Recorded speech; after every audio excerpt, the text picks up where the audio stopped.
बिस्मिल्लाहिर्रहमानिर्रहीम। आज हम कंट्रोल स्ट्रक्चर्स में कंडीशनल स्टेटमेंट्स को पढ़ेंगे।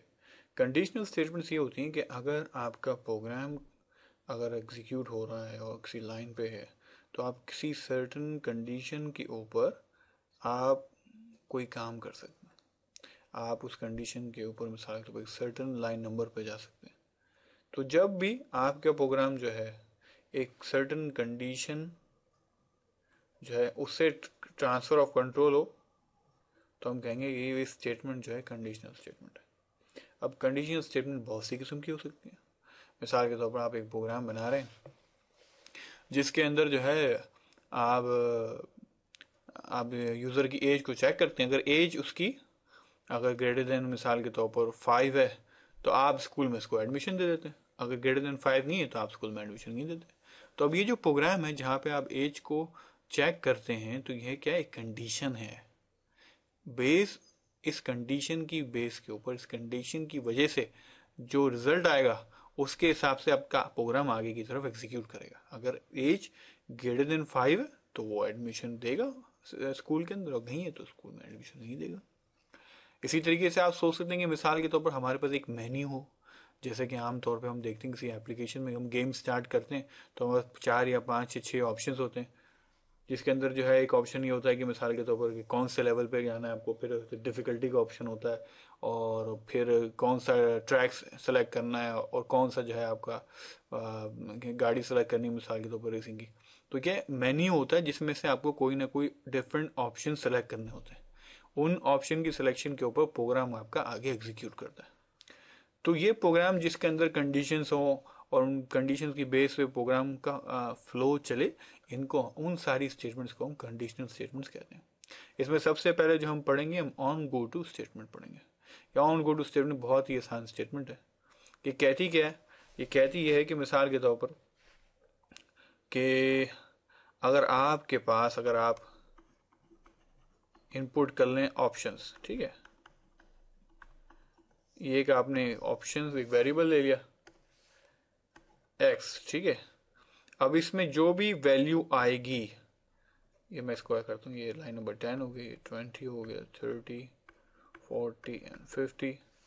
तो अगर अब मैं यहाँ पे कहता हूँ ऑन, तो फिर क्या है, अगर हम यहाँ ऑन लिखते हैं और हम यहाँ पे ये वेरिएबल एक्स लिखते हैं और गो टू फिर हम लिखते हैं, और थोड़ा सिंपल कर लेते हैं यार, और हम यहाँ पे लिखते हैं गो टू 30, 40, 50, ठीक है। और यहाँ पे कहते हैं, हम लिखते हैं प्रिंट दिस इज लाइन 30, सही। और फिर यहाँ पे हमारा लिखा है हमने print this is line this is line 40 and this is and. तो अब एक्चुअली होगा क्या, अगर आपने यहाँ पे ऑप्शन 1 दिया है तो क्या करेगा, ऑन यहाँ पे वैल्यू कैसे आ जाएगी, इसमें 1 आ जाएगी, है ना।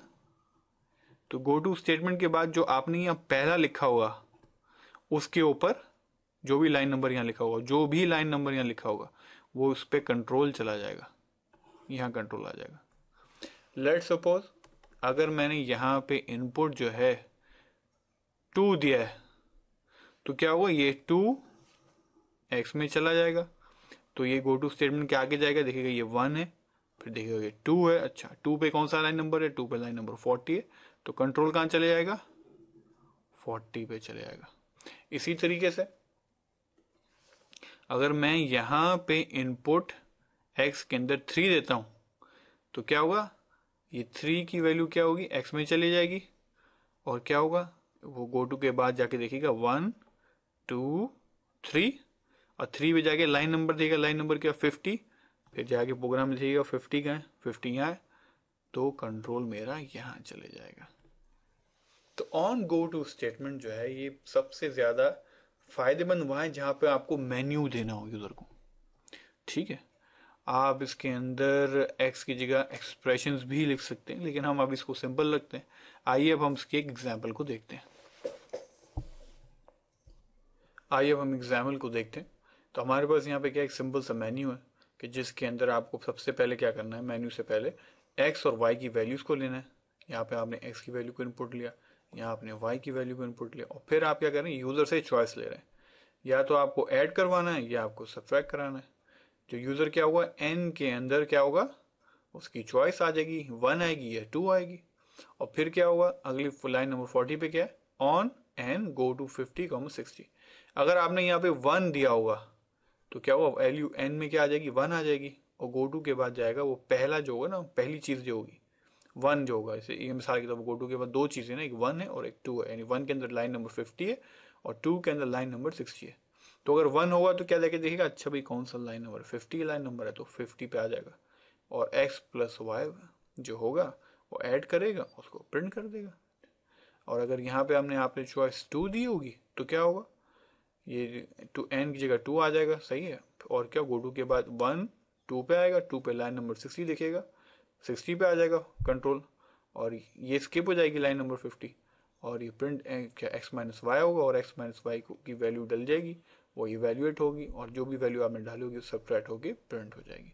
आइए अब इसको रन करके देखते हैं।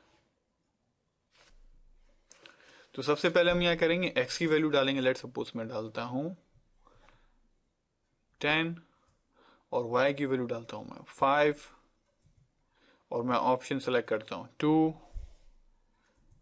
तो क्या हुआ, x माइनस वाई हो गया, 10 माइनस 5, और आंसर क्या हो गया, 5 आ गया। आइए अब यहाँ पे हम अपना लेक्चर खत्म करते हैं, और इंशाल्लाह अगले लेक्चर में हम इफ को देखेंगे और बाकी जो दूसरी कंडीशनल स्टेटमेंट से इनको देखेंगे।